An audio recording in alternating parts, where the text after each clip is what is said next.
Labas, čia Simona ir tu žiūri su kuo valgyti MLM. Ir šiandien labai trumpai apie tai, kodėl MLM produktai yra perdėtai brangus. Bent jau taip galvoja dauguma žmonių, kurie nenaudoja MLM produktų. Ir iš tikrųjų tinklinio marketingo produktai yra šiek tiek brangesni už paprastų parduotuvių konkurentus, bet ne dėl to, kaip dauguma galvoja, kad reikia sumokėti komisinius distributoriams.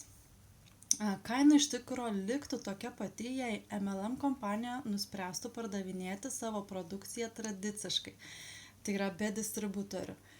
Tada tiesiog atsirastų reklamos išlaidos, kuri irgi yra brangi.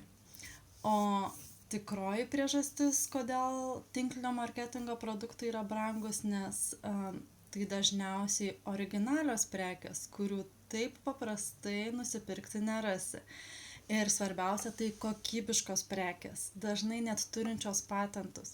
Bet dažnai žmonės mano, kad tą patį kremą ar šampūną ar ir vitaminus galima nusipirkti, pavyzdžiui, Maksimoj daug pigiau. Bet mane pačią labai nustebino skandalas, nugriaudėjęs Amerikoje 2015, jei neklystu. Tai buvo ištirti didžiųjų prekybcentrių, tokių kaip Walmart, Target ir dar kažkokių dabar nepamenu, bet buvo tyriami tų parduotuvių parduodami vitaminai ir papildai.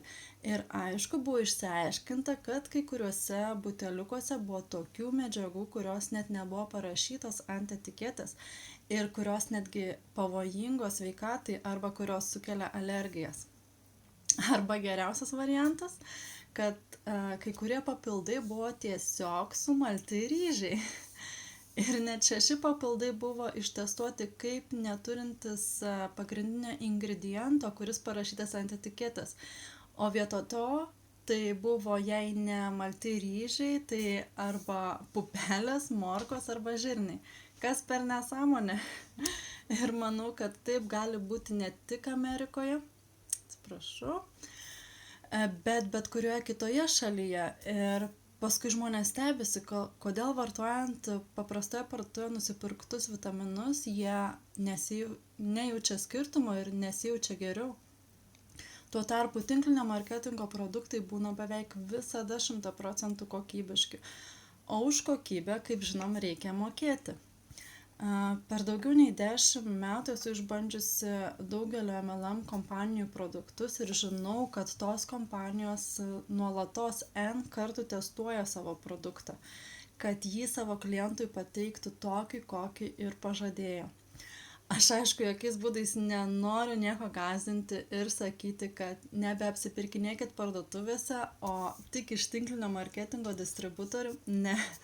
Tik trumpai norėjau pabrėžti, kodėl kartais MLM prekės būna gerokai brangesnės nei panašios prekės parduotuvėse.